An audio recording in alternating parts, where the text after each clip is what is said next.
in the wake of Peter German's investigation, this dirty money investigation and dirty money in casinos, you guys have said that the next phase will be looking at dirty money in the housing market, right? Is there any update on that?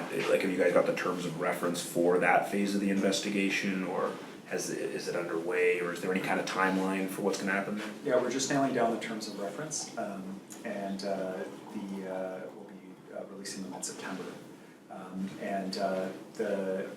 The reason for taking a little bit of time is there's a bunch of things that I would like Dr. German to look at, and we just need to make sure that that's all legally copacetic for him to access the kinds of records that I'd like him to be able to access, that we're not setting him up for something that he can't legally do.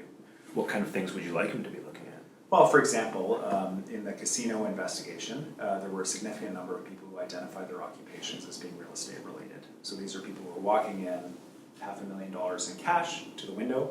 When they're filling out the FinTrack form, they say that they're a real estate agent or developer or some other property associated business.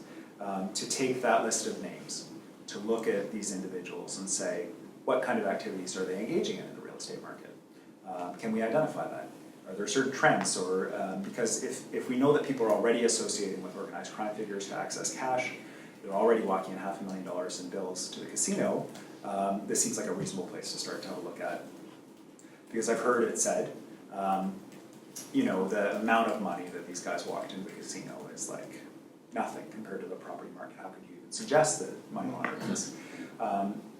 And I don't know, maybe this was just their fun money and a very small fraction of the amount of money that they actually had access to. Maybe this was everything and they had really serious gambling addictions. I don't know.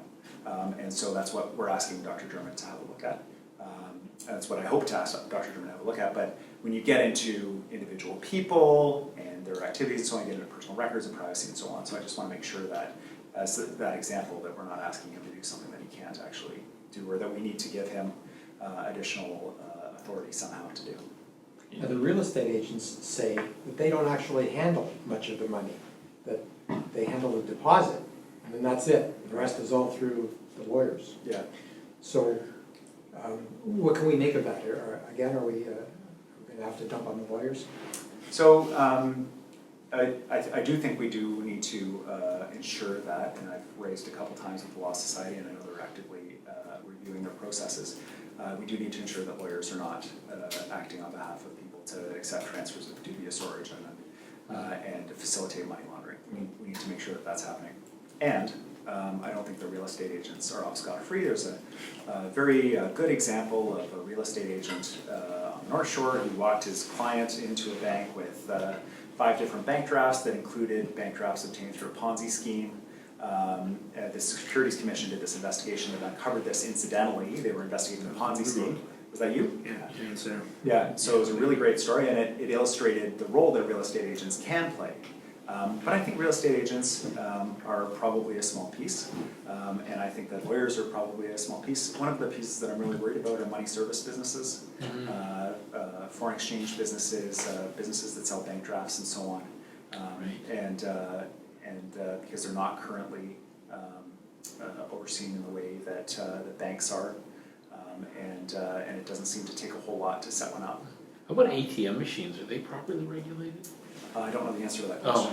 Yeah, okay. I've heard them identified before as a potential issue, but. I mean, with the crackdown on casinos, you wonder, like, these gangs are going to have to launder their money somewhere. So are you looking? Yes. Like, presumably you want to stay one step ahead of them. So Yeah. where else might they be taking their money? Yeah, I think, I mean, personally, just seeing the speed at which we move, I'm hopeful to be just right on their tail, Right. as opposed to one step ahead. Sure.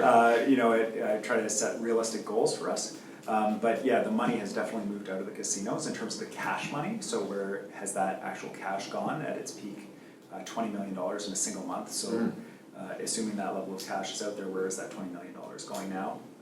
Can we figure that out? And so a lot of focus on the second phase has been on real estate, but we will also be looking closely at the luxury car piece as well, because you can buy a luxury car with cash, and there are markets internationally where you can sell a luxury car at a higher price than they're sold for, and because the manufacturers control the price in local markets to be competitive. So you could buy a Ferrari in Vancouver and you could load it into a container and you could move it somewhere else and sell it somewhere else for a profit.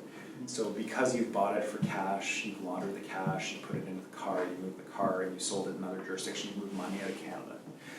And so that model of, it's not unlike the loan sharking model that was being used at the casino, where you're providing cash to the gambler and the money's being transferred somewhere else to pay for it.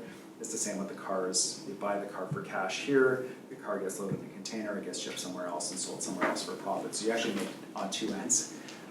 You launder your money and you also make a small profit on flipping the car somewhere else.